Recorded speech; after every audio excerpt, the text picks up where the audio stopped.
Good morning. It's great to see so many people here. And I'm just wondering, does anybody remember, was this the room that I interviewed in where, no, this is a different room. It had the same layout. Okay. Just wondered if it was the same one. Speaking of the same room, before I forget to do so, I want to announce our next all-staff meeting.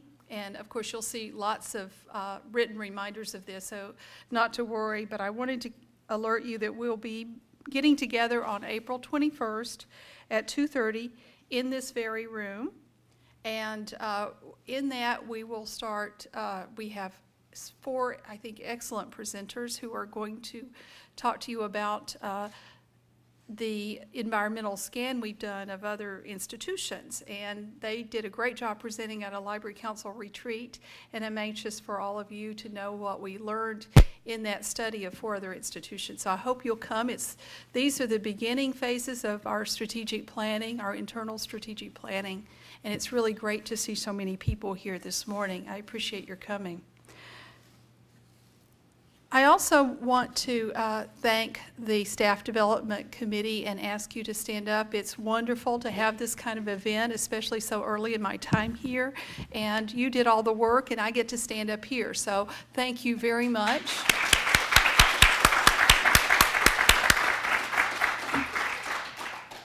And I would be remiss before I introduce our speaker not to mention that she's here from the generosity of an anonymous gift we received recently, which created an endowed fund for the University Library staff development. And we're very, very pleased. This is you're our first speaker from this endowed fund. And it's nice to have this kind of turnout. I know the anonymous donor would be pleased to know that this many people are going to benefit from this gift. And all of you probably have gotten something called an annual fund card. You might think about, if you're going to fill that out, the possibility of making a gift to something like this. You can add to this fund. You can give to the fund that we've set up by the Library Administration to support staff morale and recognition. That would be the fund where we take money for all the refreshments after our all-staff meetings. So you can think about that. And now I get the great pleasure. This is always fun to be in this job where I don't have to do any of the work and I get to have all the fun do the introductions. Katie Clark is with us today, and I know all of you have read a great deal about her, so I won't spend much time introducing her. She's the Associate Dean for Public Services and Collection Development at the University of Rochester. And she's going to talk about a really remarkable study. And I think every so often in our field, something comes along that makes us think differently about the way we approach things. And they have done some remarkable work in looking at users.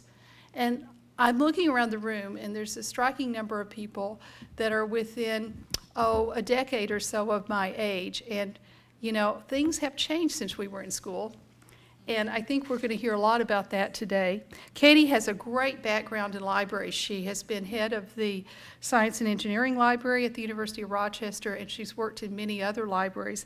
I believe she was at the University of Houston and at Penn State and at Texas A&M and others. So we're very fortunate to have her this morning, and I want to thank each of you for taking time to come. I think this is a great start to our planning. Katie, thank you for coming.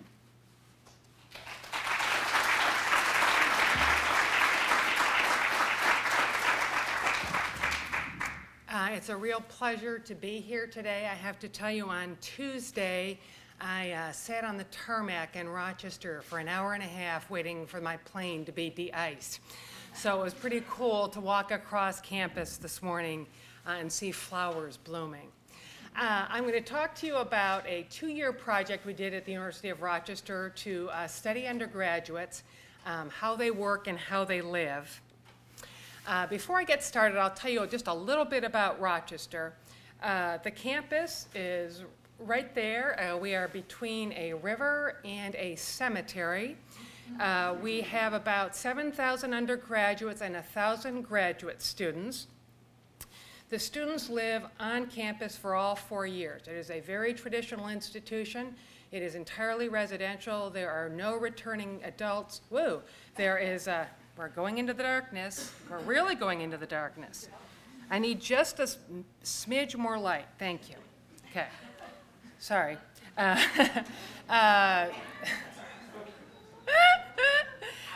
There's no distance education. All right, here we go. The first thing people always want to know about this project is how on earth did you ever come to have an anthropologist work for the library? And we do have an anthropologist on staff. The whole thing really was a fluke, and I'm going to say that even though I'm being recorded. We applied for an IMLS grant in 2003. We applied for a grant to do what's called a work practice study of faculty. And in order to do a work practice study, we needed to hire an anthropologist. When we applied for the grant, we never in a million years thought we'd get the grant. We're the U of R, we'd never gotten a grant before. Wouldn't you know it, we got the grant. We had to go out and hire an anthropologist. And then we did the work practice study, and it was fantastic. We were in the faculty offices. Our anthropologist, her name is Nancy Foster, went and conducted the interviews. Someone from the library, a team member, took a video camera, and we were in the offices asking them about their work. What are you doing on the computer? What's that on the bookshelf? What are those piles of papers?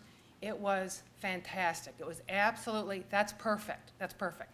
It was absolutely amazing. That's good. Woo-hoo. It was amazing. And we thought to ourselves, think how well we know faculty and we're surprised by the results. We really need to do this same thing with undergraduates because we know they write papers, we know they graduate, but the rest is kind of cloudy to us. What else is going on here? So we decided to undertake this study of undergraduates, a work practice study of undergraduates. We worked with Nancy, the anthropologist, who at this point works for us half-time. It is not a grant-funded project. It is of our own volition. We had about 8 people initially who volunteered to work on it. And what we wanted to do is we wanted to study how students work and how they live. Once we had that understanding, then we wanted to understand how libraries and librarians fit within the context of everything else. So we weren't trying to solve a problem. We weren't testing a piece of software. We weren't even building a building. What we were trying to do was really step back and understand what their world looked like and to look at the world through their eyes. We used a number of different ethnographic techniques throughout the project, and I'm going to walk you through each one of these techniques, show you some of the artifacts, and tell you about what we learned. Before I start, let me get us, yes? Can I just interrupt for a second? We have an AV person coming down to fix this because I don't think anybody Oh, okay. see anything that's on the screen. So it should be just. You know what, if I think of this as my TV clicker, which I can use in the dark, I bet I can memorize I bet I can do this. Because I don't want you to lose the pictures. A little bit? I think I can do it, actually. Is that good enough? Yeah, because without the pictures, I mean, I did threaten that I was going to have Jody come down here and do pantomimes, but I think you'd lose something. Before I start, let me get a sense of the audience here.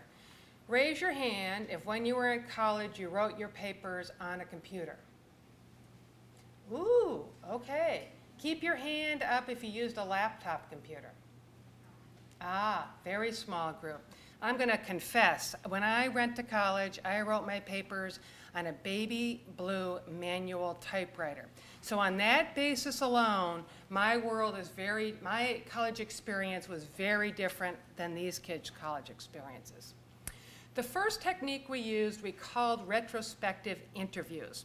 We had students who had just taken their required English writing class, and they had just finished writing a paper, thus retrospective.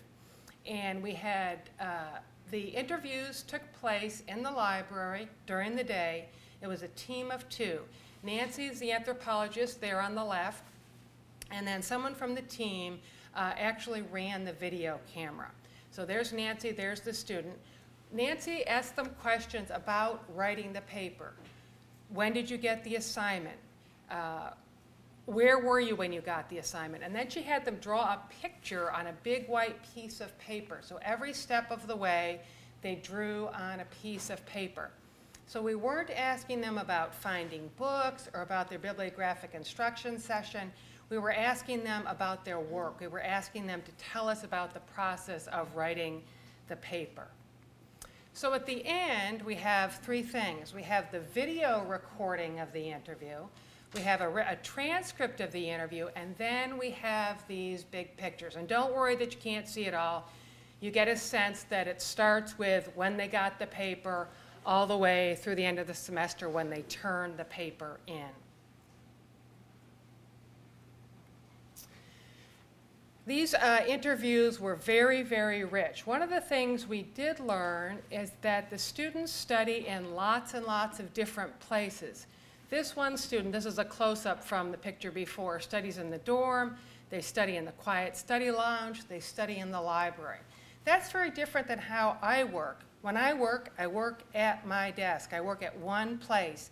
And these students, in fact, work lots and lots of different places. And we found through the course of the study that they'll work in different places depending on the kind of assignment they have. The library figured very prominently. The library was definitely part of the research process. They all come to the library, at the University of Rochester anyway, they do. What was far more elusive was the concept of librarian. Library they got, librarian maybe not so much. Let me read you this interview. This is Nancy interviewing the student about their bibliographic instruction session that they just had. And this is the student. And from there, I just kind of poked around, and it's pretty simple to get the general understanding of how it works, just trial and error and using what I already know about internet searches. Nancy: so was that the instructor who ran the session? Student: about how to do research? No, it was, I don't even know who it was, just somebody who works in the library. So we're not librarians, we're not reference librarians, we're just someone who works in the library. One of Nancy's observations, and as an anthropologist, she is always observing, so she observing the librarians at the same time we're observing the students. One of her observations was that it was very difficult for the librarians to be quiet when we were running the video camera. Because when you hear things like this, you really, really want to interrupt and say, wait a minute, I know who gave that class. Or when you hear the students talk about, I was going to do X topic, but there was nothing on it, so I just changed my mind. It's really hard not to say, oh, wait, I could tell you where you could go. So just the activity of running a video camera and having to be quiet for an hour and listen was a learning experience in and of itself. Here's another big drawing, and I'm going to do a close-up here. One of the things that surprised us, and maybe we're not very bright at the U of R, we were totally surprised at how involved the parents were in every single step of the process. When they are choosing a topic, they call their parents. They email the rough draft to their parents. So the parents, at least on our campus, and I can't speak for all campuses, on our campuses, the parents are an active part of this process, not the librarians, the parents. Again, that's very different from when I was in college. I went to college before email. I talked to my parents once a week on the phone. These students are very, very different with the whole phone thing. So when we looked at all the interviews together, we saw that the students worked on the papers in chunks. They would start and stop and come back and work on a little bit at a time. One of the things that surprised me is that they would work up to the very last minute in a very planned way. It wasn't so much that they were procrastinating on that last afternoon, but they knew they had 4 hours on that last afternoon and they planned to use it. They asked family and friends for help. They weren't coming to the librarians. They absolutely did use Google, but at least at the U of R, they didn't only use Google. So that stereotype we sometimes have that students only use Google, we did not find that. They did evaluate resources. They just might not evaluate them the way you do. And they definitely did not remember who gave them their library session.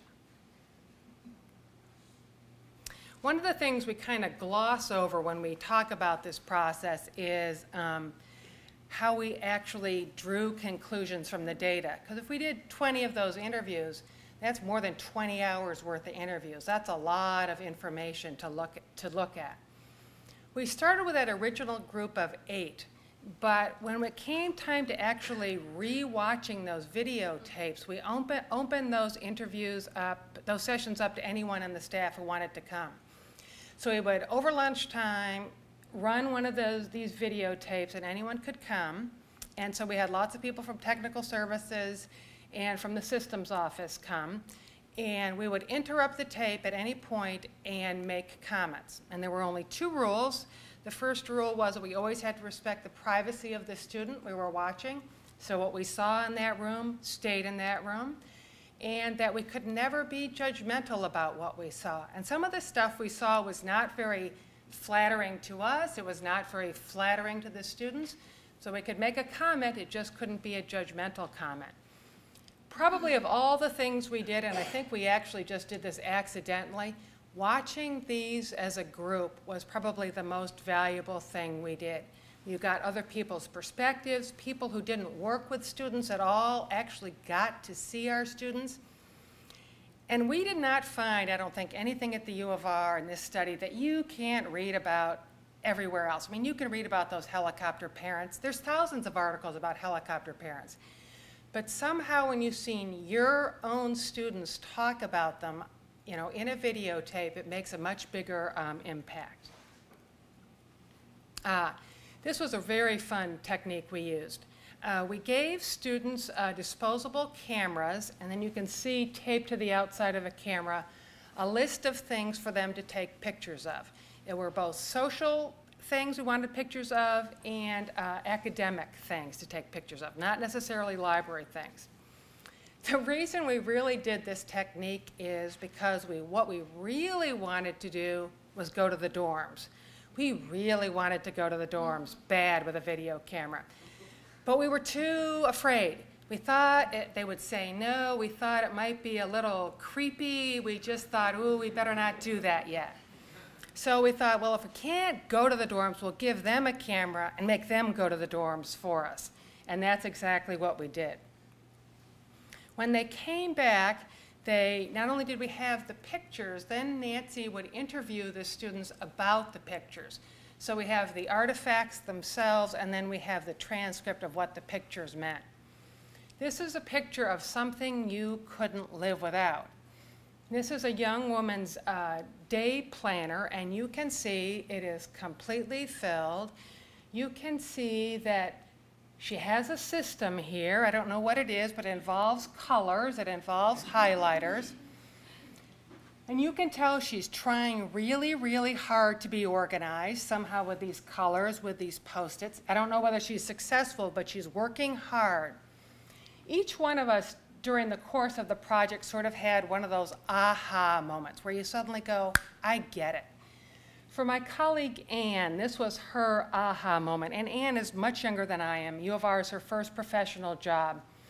And she said to me, she said, I just never get it. Why do they wait till 8:30 on Sunday to come to the reference desk? And she said, but then I saw this organizer and I thought, oh, I get it. I need to cut them a little break here. These kids, their lives are absolutely jam-packed.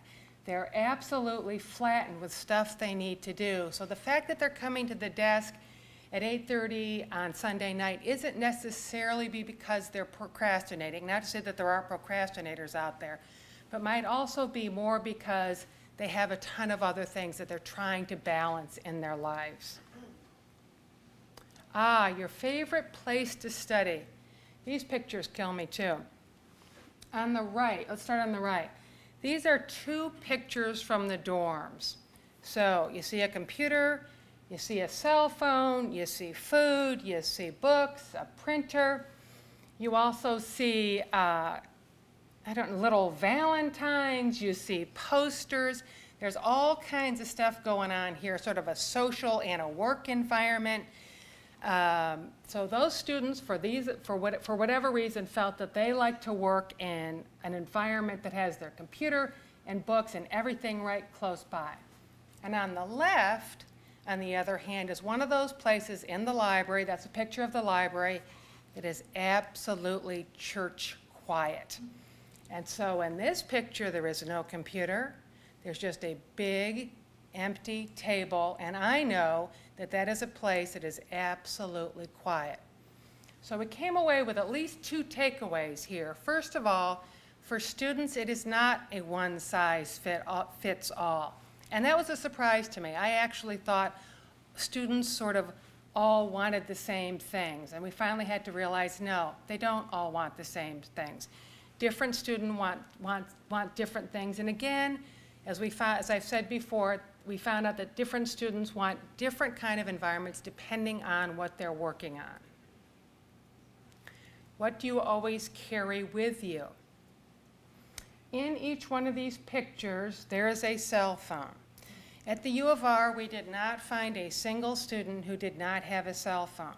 We did find a couple of students who didn't have computers, and they were sad students, but we did not find a single student who didn't have a cell phone. The other thing you see here is that there's nothing here that really surprises you. You use all this stuff. I mean, you might not use goggles because you're not taking a chemistry class, but they're not using anything that we don't use. The other thing that surprised us, though we finally figured out what was going on, the other thing that surprised us in these pictures is the absence of laptops. That when you ask them what you carry with you all day, they don't carry a laptop with them every single day. Carry a cell phone. Take a picture of a place in the library that confuses you. Does this break your heart? Yeah. These are our stacks. And those are old stacks. They're low, they're close. Our stacks have the added feature, the lights are on a timer. So if you happen to be down the stacks, when the timer goes off, you are plunged into darkness. In the interview, not only is this young woman confused by the stacks, she's afraid of the stacks. She's gotten lost in the stacks. I always think this picture is sort of the perfect example of what these photographs did for us, because I bet there's not a single person in this room who is confused by stacks or is afraid of stacks. And yet, when you see this photograph, you have to acknowledge that this young woman has a very different perspective of our building. She is very confused by what's going on here. She's actually afraid of what's going on here. This was another aha moment for us. How many times have we given the student the piece of paper and said, here's the call number, you're all set now. Whoa, whoa. At the U of R, you are not all set now. You have only just begun when you see that kind of thing. The mapping diaries. I love the mapping diaries. What we did is we gave students, we wanted to know, what do students do all day long? You know, where are they going back and forth across campus? What do they do when we leave at night? And this is such a low-tech thing.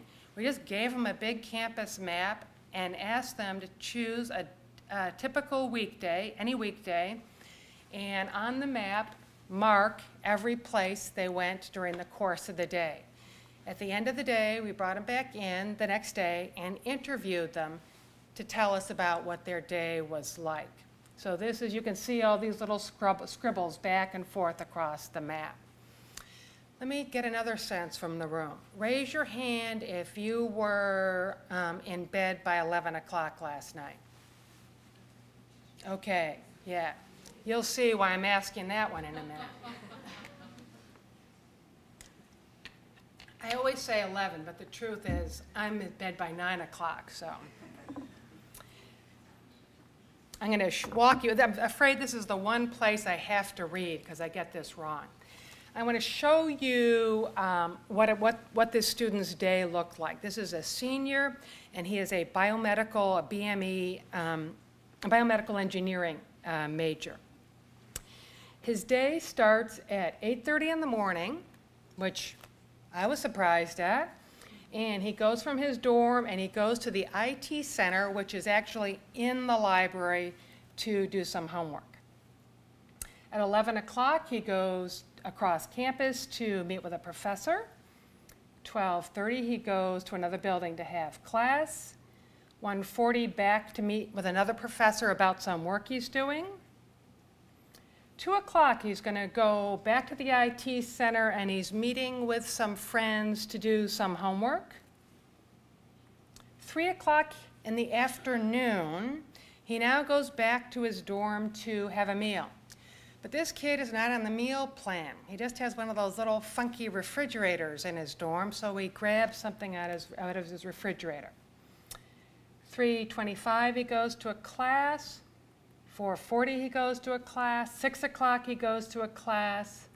7 o'clock, he goes back to another engineering building to work on an assignment. 7:30, he goes back to his dorm, but no, not to eat dinner. He's changing his clothes because he's going to go work out. At 8:30, he goes back to his dorm and he takes a shower. 9 o'clock, he goes all the way across campus to the Science and Engineering Library that I used to be head of. So 9 o'clock at night, he's meeting his friends at the Science Library. 12:30 at night, his day ends, and now he eats dinner. And this kind of map is quite typical of what we saw with the students. Who knew? Because I'm only on campus for 8 or 9 hours a day, I didn't understand that they were going all day long. I had no idea how many other things they did besides just go to class. They study, they work, they go to practice sessions, they go work out, they go to sorority meetings, they go to club meetings. The whole meal thing, I did not get at all. Again, I thought the students lived like I lived when I was in college, and they're not. They eat quick meals all the time. They eat everywhere. They carry food with them. They stash food in the drawer of the place they work. They eat on buses. They eat in labs. They eat in the library. They're eating on the run. They carry their belongings with them. This kid was a little unusual in that he did go back to the dorm twice in the course of a 12-hour day. Sometimes they don't go back at all. Maybe that's why they're not carrying the laptops with them, because they're running back and forth all day long. They use technology everywhere. He stopped several times to go to the IT center. They check their email during the course of the day. They use the library. All of the students on our campus at some point, and often many times during the day, went back to the library. Again, we should not have been surprised by this, but we were. Even though he starts studying at 8:30 in the morning and he studies several times during the day, the big, long, concentrated study time was very late at night. They start at 10 or 11 at night and go to 1 or 2 in the morning. So I don't know about you, but on our campus, as the librarians are leaving, they're coming in to do their work. So our schedules are very much offset.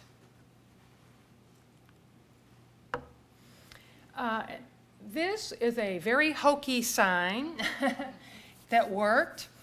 We did some interviews of students in the student union. One of the things we started to worry about is that we were doing a lot of these activities in the library, and we thought, ooh, maybe we're getting kids who are too library friendly. Let's go out to the student union. And we went to the student union, again, 10 o'clock on a weekday night. We did as many of these activities at night as we could, and interviewed students about a paper they were writing right then and there. Let me tell you a little bit about how we recruited students. We almost always, sometimes we use signs. Sometimes we invited students via email. Nancy built up a big database of emails. We almost always gave them food. And sometimes we gave them money, sometimes $5, sometimes $10. For some of the workshops, we actually asked them to give us 2 hours of their time, so then we give them $15. We had all of this approved through the IRB on our campus, so we had the students sign an informed consent form, and they gave us permission to use these artifacts. Any of the artifacts we used in the books or in articles, we actually went back and got a second round of permission from them. For this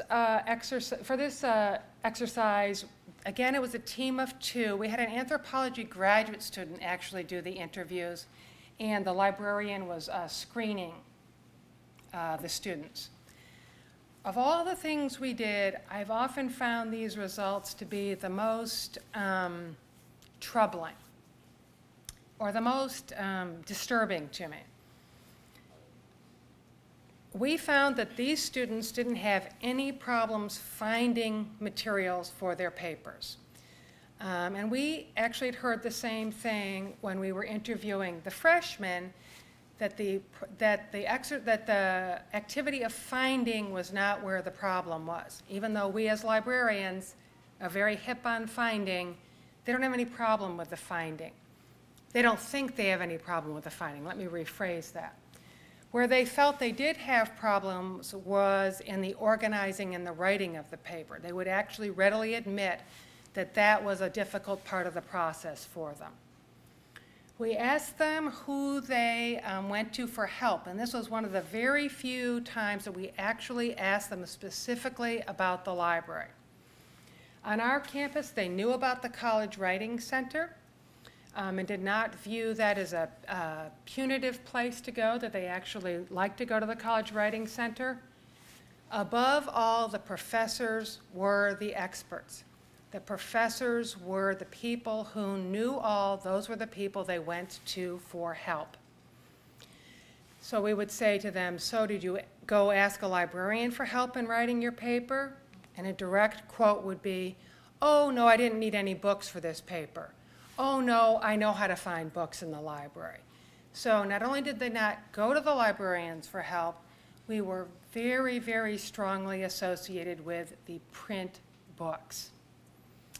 And we were also very surprised to find, for some reason, again, we had this perception that the students were quite anxious about their work. Not these students. They all expected to do well, and they were very confident in their ability to write the paper and complete the assignment. We finally did go to the dorms.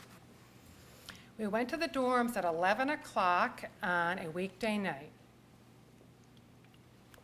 We went to 2 dorms. We went to a freshman dorm and an upperclassman's dorm. 2 people went. Nancy did the interviewing, and someone else had a video camera. So this is just a picture of a dorm room. And in some ways, it looks very familiar, doesn't it?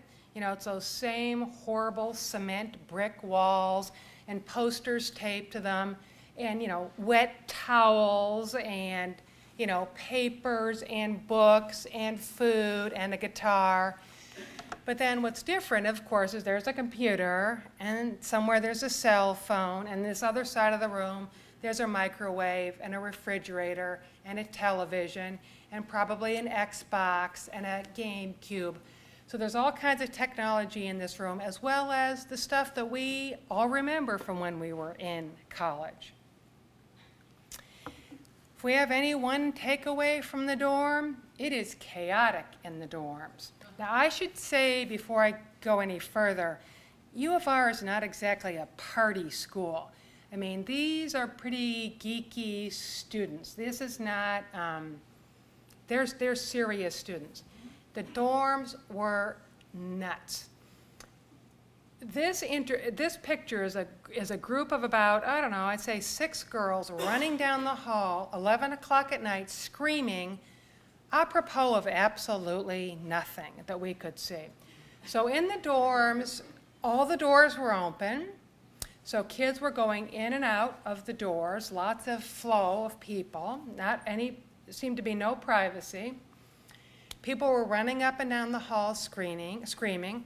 Music was on and TVs were on. It was a very loud, very overstimulating kind of place.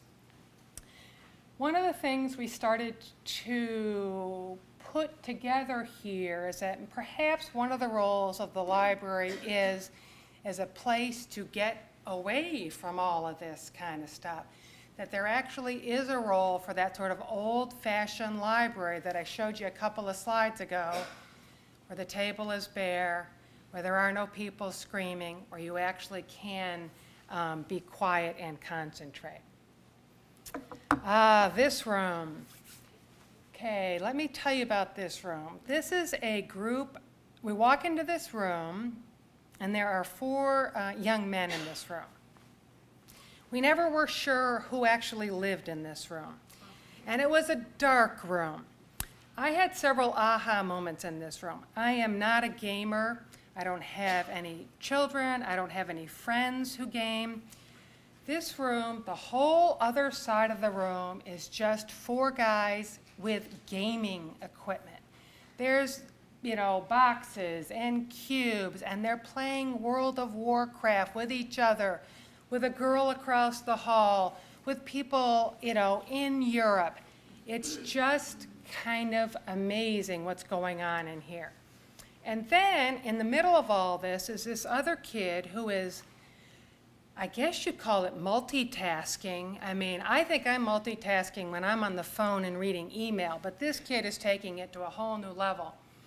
He has the biggest monitor I have ever seen in my life. And it has 3 desktops on it. You can see that each desktop has, what, I don't know, 75 icons on it. While we're talking to him, and he's invited us in, so he knows we're coming. So this is their grown-ups are coming behavior.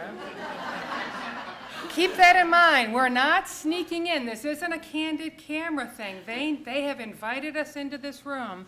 So he has this thing open, and he has, of course, a chat box open. At one point, he is reading the full text of an electronic reserve article. In the bottom right, he has a little Post-it where he's keeping track of his assignments, and on his lap, he has printed off a paper, and he is editing it by hand. So again, you look at this kind of thing, and you think, maybe the part of the attraction of the library is a place to unplug. One of the things that Nancy had been hearing about, she had done some follow-up interviews with students sort of on her own. And she'd heard these stories from students about the tricks they use to unplug. And we actually just sort of thought, oh, those are weird. We didn't really know what to do with them. And then when we went to the door, we started to think, oh, wait a minute here. Maybe there's something going on here. And they would tell us that they do things like they come to the library and they bring their laptop, but they leave the power cord behind so that they are forced to write the paper in the time it takes the battery to die, and they can't screw around. That they go to those old funky stacks because there is no cell phone reception. They find places in the old stacks where the wireless does not work. Again, so you turn all of this stuff off. So while, at least on this evening, he's happy doing the multitasking stuff, there are other times when they turn it off. We did 2 other kinds of exercises. I sort of lied a little bit at the beginning when I said we were just trying to step back and we weren't solving a problem. We did do a couple of workshops where we tried to get input from students on, for this one, on the library homepage, actually. This was a warm-up exercise, and we had them build us a device that did everything. So this kid built us, and I use this almost more just to show their amazing creativity. One of the things that surprised us during the project, remember we were kind of afraid of the students a little bit, is that in fact they were very, very open to us. They invited us into their dorm rooms. They were very open with creativity, with talking to us. I would go so far as to say they were flattered to be asked for their opinion. They were flattered to be asked that someone wanted to know about their work and to know about their life. So all our trepidations and fears turned out to be entirely ungrounded. One side of this is entertainment. One side is personal health with a flip-out bed and a flip-out coffee maker. One side is school supplies, and one side is miscellaneous, which has your DVD player and your cell phone. One of the things we saw a lot of is, I know when I work, I have my work life and I have my personal life. And while yes, I should cover this up, while yes, I have been known to Facebook while I'm at work, truthfully, it's pretty much quite a rigid divide between home and work. But for these students, whenever we asked them to do anything, we often saw this mixture of work, of school supplies, and entertainment were often together. This is another really, really low-tech thing we did. We gave them a big blow-up of the library homepage, and we had them circle the things they liked. I'm kind of a pessimist. I thought they were actually going to draw a big X through the entire homepage. I mean, I was shocked. I was shocked at how much on the homepage they actually wanted to keep. We had them X out the things they didn't want to keep, and then we had them put Post-its to add things that they would add to their ideal homepage. And again, they start adding things from the other parts of their lives. They add a link to Facebook, to instant message, to email, to the dining hours. They really are looking for something that does it all. And in our mind, we think of the library homepage as just the library. And what they really are looking for, that's something that does the library and actually pulls everything together. That we have very artificial silos that they don't see. We had an opportunity at the end of this project to renovate a very large staff space. And so we took the information we learned for the first 2 years of the project, and then we also did some workshops with the students to get input for the design of this space, which was going to be a space specifically for students, for undergraduates. What we did is Nancy emailed students. She got, 15 students to come. The day came for the workshop, 2 showed up. Okay, so we take the big sign that says 15 minutes free pizza this way, put it on the reference desk, and we have our students. We take the students and we take them back to the area that's going to be renovated that is now just completely gutted. And we walk them through the space so they can get a sense of how big the space is. And we say, here's your assignment. We are going to renovate this space, and you can put anything you want in this space. You can put any kind of furniture, any kind of equipment, anything you want in this space. Now imagine that it's built, and you come back, and it's absolutely perfect. It's built exactly like you wanted it to, and you love it, and you want to come study here all the time. Draw that for us. And we gave them big white pieces of paper. We know they're mad for markers, lots of different colored markers. I still can't believe we only asked them for 15 minutes. Some of these kids spent over an hour drawing these incredibly detailed drawings of what their ideal library space would be like. And so this is one of those big pictures. They're looking for windows. They want long tables next to the windows. They want food and healthy snacks and someone to staff. One thing I didn't tell you about Rochester, we don't have a lot of sun. So you're going to see a lot of reference to sun. This kid says sun shining all the time or sun lamps in the winter.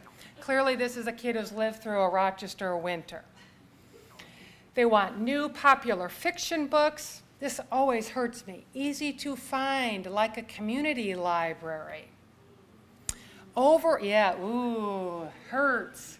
Overall atmosphere is quiet, but not silent. Lots of bright colors and semi-modern, but not too weird-looking furniture.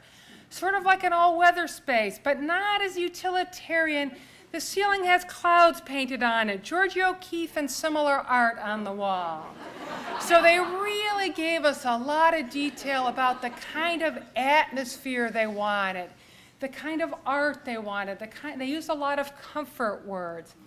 In the middle here, this kid wants a glass-covered floor, and under the glass will be student artwork. This is an info desk to find books, get meeting rooms, computers, etc., and staff. Again, that generic staff. Computers with rolling chairs, glassed and super quiet study area. And you should be happy here even if you're studying. So we got all kinds of information from the students. People always want to know at the end of this project, so what the heck did you do? Well, the first thing we did is we renovated that staff space. This is what it looked like before. You know, the little horrible technical services cubicles, the old shelfless. Can you see in the back those little slivery windows? Okay, that's what we have here to start with. Now, the students have never been in this space because it's always been staff. So we cleared all of these staff out, which is a whole nother issue. But the staff all go, and we renovate this space. And I'm just going to pull these all down. Now, we got lots of input from the students when we did those design workshops. And we weren't just looking for a list of requirements. You know, we wanted a massage table. They wanted a pond. Really what we were looking for is what kind of things did they need for their work, and how can we build a space that supports their work? So massage table, no. You know, super quiet study area, yeah, we understand why you want that. Telescopes, no. Furniture that you can move and is on wheels, yes. So if it supported their work, yes. The other stuff, you know, we're not going to go buy Georgia O'Keeffe. No, just no. So we took the information not only from the actual workshops, but from the entire project, and used all of that when we came to designing the space. We knew they worked in groups and they needed collaborative study space. We knew, especially from those mapping diaries, that we needed a space that was 24/7. We knew we needed power and data. We knew from the mapping diaries and from those designs that they needed a place where there could be food. Now, the library already has a completely open food and drink policy, but we did add a coffee shop right near this new space. Lots and lots of comfort words. So we have lots of comfortable seating, lots of big tables. One of the things that we got kind of a mixed message on was the staff. The words for staff were very generic, and what they did was not specific. So they didn't talk about reference librarians or circulation librarians. They talked about staff. They talked about people to check out books and make coffee. They make no distinction between a reference desk, a reserve desk, a circulation desk. So in the end, we chose not to staff this area, and I think we've made the right decision, but I guess time will tell. This is what that same space looks like now. So the first thing we did is we spent a huge amount of our money on taking out those brick walls and putting in the windows, because again and again and again and again we heard light, light, light, windows, windows, windows. One of the things we would not have done if we hadn't actually done those design workshops is that we would not have put in more quiet study areas.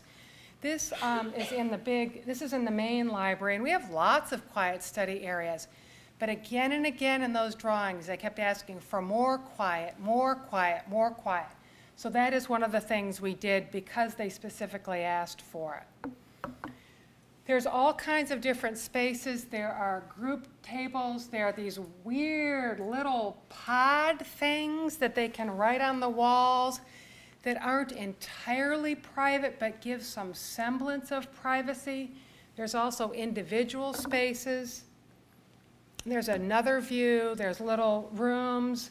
There's big sort of like almost like restaurant booths. First of all, let me tell you that the room is a smashing success. The day we had the opening, you know, we're having the opening and we're having wine and people are doing little talks, there is no publicity, zero. There are no signs. We, the grown-ups, simply leave and they simply come in. I do not know how they found out about it. There was nothing in the paper. There was nothing. It must be like ants and pheromones. But that very first weekend, there were BME students spent the entire night working in that space, and it has been filled ever since. We have also talked to lots of the students afterwards, and we were right. The same student does use just different areas of this same big area depending on the kind of work they do. The good news and the bad news is that this furniture moves, and I'm telling you, it moves. Every morning you come in and you go, wow, I wonder where the big purple couches are this morning. They get dragged all over the place. So we were very happy we bought so much furniture on rollers. So we saw a lot of stuff with the helicopter parents. We saw them in the drawings. We know every single kid has a cell phone. What did we do with that? For several years, well, for many years, for freshman orientation, we had dutifully taken students, little freshmen, on little tours of the library and talked to them about searching the catalog, and we weren't really happy with it. And then we did this, and we just abandoned the whole thing. And so what we do now is we talk to the parents. We thought to ourselves, those students aren't going to talk to the librarians, but they're talking to their parents. Maybe if we talk to the parents, when the students calls their parents, the parents will refer us. So now remember, the U of R is really small. So we have a breakfast that's a part of the regular parent orientation. And all the subject librarians go to this breakfast and we meet the parents. And we only have one mission. If your student is taking biology, this is the biology librarian. If your student is taking chemistry, this is the chemistry librarian. And of course, the parents are a much more receptive audience than freshmen are. I can't tell you whether it's been successful. I can't tell you whether students have been referred to the librarians because of this activity, but it certainly feels like a much better use of our time than it was to give students a tour of the library before they were really ready for it. We've done a lot of experimentation. Again, the U of R is very small. We're quite decentralized. In the main library, actually twice a semester, they try staffing the reference desk extra late, again, knowing that as we usually leave the reference desk, they're coming in. They've had some success with this at the main library. We also tried it at the science library and really just sat there like the Maytag repairman. So it didn't work in the science library. It did work in the main library. We, at the end of this project, definitely learned a lot about students. We learned a lot about our students and our campus and how they interact with the library. I often think that more than what we learned is that we had a huge amount of fun. We just had so much fun talking to the students, looking at this kind of stuff. I don't know about you, but I've been working in academic libraries for 20 years, and I haven't had all that much fun. So I would highly recommend this kind of thing. It was super, super fun. It actually didn't cost us very much. We probably spent less than $500 on the pizza and the Red Bull and the big white pieces of paper. I think probably more than anything else, more than anything we absolutely did, is that it was a big shift in the way our organization thought about students and looked at students. And I'm afraid I always sound kind of like a Pollyanna when I say this, but we really do feel differently now. We used to say a lot when I was in college. Well, as you know, when I was in college, I was using a manual typewriter. That kind of thinking really isn't very valid. And so now when we have an issue, when we're trying to decide what to do, inevitably somebody will raise their hand and say, let's just go ask the students. They're right out there. Let's go talk to them and ask. And finally, I think we have a much greater appreciation for our students. I think we have a much greater appreciation of how busy their lives are that we just weren't getting before. I think we know them better. I think we like them better. And I think we are, as a result, much more motivated to provide an environment that supports their work. So that was our project. Does anybody have any questions? None? Okay. Oh, someone way in the back, yes.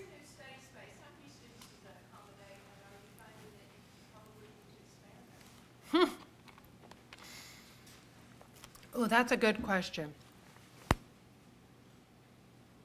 Oh man, I'm not sure how big it is. I'm not sure. I can find that out for you. I can tell you that it is packed. It probably could be expanded. There are some constraints with the building. The stack core is right adjacent to this space, so it would be hard to expand. So I think the success of this space informs us for other spaces on campus. For example, in the science library, we're doing a similar sort of study to this right now in the science library, because we're getting a lot of pushback from the departments that they want to take the space. You know, they want the space from the science library. You know, it's all online. Computer science would like the space. Engineering would like the space. So we're doing some of these same kind of things, and hopefully we will do a similar sort of renovation in the science library. The place is absolutely packed. We were surprised by some things. We had never had a 24/7 facility. We underestimated the amount of trash that 24/7 generates, so we've had to deal with that. It is not staffed. Now, the library is open till 3 in the morning, so there's sort of a semi-adult presence till 3. The IT center downstairs has a student worker all night, so there's somebody around. We teeter back and forth. Do we need to, hire full-time security? I don't know if we do or not. We haven't done that yet. Part of the success of this space is because it's right across from the freshman dorms. So there's these big windows, and they're lighted, and they can see them from the freshman dorms. It has turned out to perhaps be a little more festive than we had hoped for. They have parties there at night sometimes, and because the windows overlook the road, they can see as security pulls up. Somebody standing at the window can see that security is pulling up, and so by the time security comes up, everything is put away. Now, we do have security cameras. We've worked with security, and perhaps they could be a little less obvious when they pull the cars up. So that was a very long answer. To how many students? Yes, you may ask another question. Is the whole building open until 3, or just that? The entire building is open until 3, and then this renovated end is open all night. And the science library that was way on the other side of campus is open until 2 in the morning. They have, there is a student union that is right next to the library, and they don't like it. They don't go there. They don't study there. There's very, very few outlets. The lighting is bad. So for lots of different reasons, the library is both the academic but also sort of the social hub of campus. in the way back. Where did the staff go? Now don't feel too bad for the staff. The staff went to have beautiful offices with beautiful windows. This space is on the main floor, so it was always absolutely primo space. And in fact, when you would come in the back entrance of the library, I can remember coming to work my first day going, what, I don't get this. Where are the books? Where's the library? Because you immediately came into these corridors with closed doors because it was staff space. So the staff went to an upper floor. We have off-site storage had to happen in all this, so books had to go off-site, staff had to move up, and so this primo floor got used for student space. It probably took us 4 years to do the whole domino. It was a huge project just to renovate this one space. Yeah. Yes? I'm wondering if you have any follow-up plans for, for after you've done all this research, you've produced some results, and it sounds like pretty darn interesting. Then do you have any follow-up plans, 5 years or whatever, to go back and revisit this and sort of see and analyze your success? Mm-hmm. We have a group that's continued to regularly talk to students. We interview students in this space. We're doing more photo things. We're going to do more diaries. We've gone back to some of those freshmen who are now seniors, and we're interviewing them. I'm heading a group that's, again, working in the science libraries. We've done some stuff. We're going to do some stuff with mapping diaries. We're going to do some photo stuff. We've done some stuff with little postcards. So, yeah. And then we also do some really, really low-tech stuff. I mean, we often will just take an easel and put a question on the top of it, put it in the space, go away, come back the next day and get our answer. So, yeah, definitely. Jody. Are there plans, or have you already started work with similar studies with graduate students? Well, yes, we have. And the graduate student project is an IMLS grant, is a grant-funded project. And we did the team interview thing. This was really interesting. For the faculty, we mostly went to offices on campus. For the graduate students, we went to anywhere they worked. So we went to a lot of houses and apartments off campus, and we interviewed them in their office, again, about their work. And yes, as out of that project, even though it was not the design of the grant, we learned that in the humanities and social sciences on our campus, the students don't have office spaces. They don't really have any place to work. It was really quite dreadful. I mean, they were in these apartments stealing Wi-Fi from, the next door neighbor. It was grim. Now, the science students all have TA-ships and RA-ships. They all had labs and good places to study, but the humanities and social sciences kids were it was desperate. So we are, in fact, taking a space. We have renovated it, and we brought the students in. They did the drawings. We brought them back in. Once we had the space designed by an architect, they moved the little pieces of furniture around. We brought them in to sit on the chairs, and so that should open in the summer. So we'll see what that's like. Yeah, the graduate students were so interesting because now we have done faculty and undergraduates and graduate students, and they are all way, way different, totally different populations. So doing 3 sort of back-to-back has been really interesting, really interesting. Yes, in the blue shirt. Could you briefly mention what you found about the faculty in your... Let me stall for a minute while I think what we found about the faculty.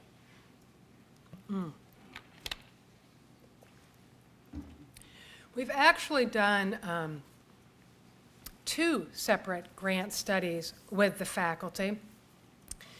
From the very first grant study thing with the faculty, what surprised me was what poor infrastructure they had in the departments and what extreme measures people went to save their work. You know, in the library, of course, we all have a central server. I mean, we all save stuff to a network drive. You know, there's an IT department that just takes care of it all. We just all assume that. And out in these departments, oh, baby, it is the dark age. It's the Wild West out there. And so there's a lot of emailing stuff to people, a lot of saving documents by email, a lot of losing of documents, a lot of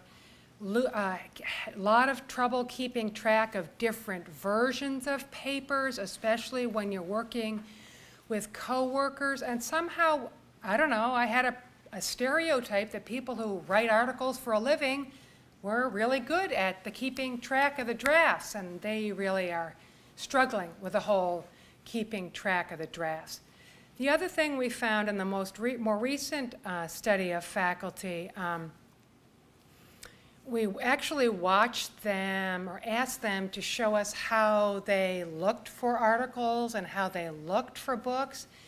That was really interesting to me to see that they all have a very systematic way that they find stuff. Each one is quite different. They usually use the very same approach that they used in graduate school. Sometimes they've ported it from a print world to an electronic. They are very confident. They are quite efficient. When they pull up a list of journal articles, they pick very quickly and very efficiently what they are going to print and what they are going to save. Very few people actually read on the screen. They are quite efficient in printing. Quite a contrast to the graduate students who are in a total panic and are just trying to save everything. They save everything to their hard drive. They print everything off. They're just very concerned that someday somebody might want them to know that. And so they're printing like mad, and they're just in total chaos. When they get the list of articles, they don't know how to choose. They don't recognize authors' names. They don't recognize journal titles in the same way. It was very interesting to hear them talk out loud as they looked at that list of journal articles. A big contrast between the faculty and the graduate students. Thank you. Yes, and there in the front? Could you talk a little more about recruiting? Yes. And in particular, if you've already talked about how these three groups that you've studied Uh-huh. are very different, are there different approaches to recruiting that you found to Mhm. be more successful with each of those groups? Undergraduates with food. So for the food and $5, we were set. And the email we spent a lot of time doing the email thing with the undergraduates. They just can't remember. You know, they mean well, but you saw that calendar, and you don't go on the calendar. So they just wouldn't show up. So we, you know, after a while sort of had to abandon them if we were actually doing a workshop at a specific date and time. The faculty and graduate students were much easier, and in fact, both of those, we started with huge trepidation. They won't want to talk to us. They won't be able, we won't be able to get them to say anything. Let me tell you, you go into a faculty's office and you start asking him about his work, your problem is getting out in an hour. People are absolutely thrilled to be asked about themselves, and so they are more than happy to talk. And of course, what we did is we went to the subject librarians and said, know anybody, got any names? And so we sort of did the, you know, give us your 10 favorite people. Sometimes while we were waiting for one person in a hall, someone else would see the video camera and say, hey, I'll do that. And so we would actually recruit people that way. For the faculty, we didn't pay them, or the graduate students, nor did we give them food. We just asked for their time. We've done some usability stuff, especially we've done usability with some commercial vendors, and they are often looking for faculty, and they give them Amazon gift certificates for like $100. Baby, they have no trouble. But we didn't do that in the grant. We didn't write that into the grant. In the white, yeah. You talk a lot about how much you all learned about the students. Uh-huh. Do you feel that in the exchange, the students or the rest of the campus has learned anything about the library? Have they changed their Yeah, absolutely. I think the students, of course, we're finally a face. We see, especially if you were actually in the interview, you see those same students around. We've actually developed relationships with some of these students. It is certainly, on campus, it has been a home run for us on campus. You know, some of us contributed to a chapter and we wrote a book, and the dean got interviewed for the Chronicle of Higher Education. So we got a lot of profile on campus. She's gone and spoken to lots of different departments on campus, and because we were working with an anthropologist, I mean, the woman has a PhD in anthropology. I think this was also part of the reason we got such a good reception from the faculty, is that she has the credential. I mean, she has the PhD from Columbia. We are doing research. It is grant funded, so we are doing research, and we want to talk to you about your research. So it sort of was, that seemed very familiar to them. I think it has given us entree to lots of different things. We now partner with the Writing Center. This was the first year that we've been invited to be freshman advisees. So I'm a freshman advisee wow, is that an eye-opening experience. So I think they definitely see the library in a different light than they did before. It gave us a lot more visibility. And I feel I'm being dragged off the screen. I think the group coming in and some other time constraints, but wasn't this fantastic?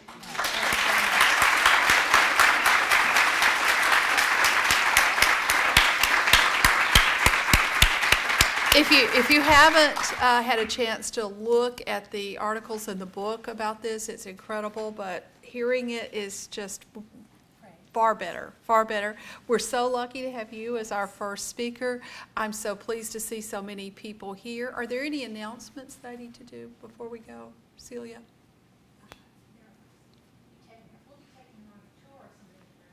So you may get a chance to ask more questions as we go through and chat. Okay, thank you for coming.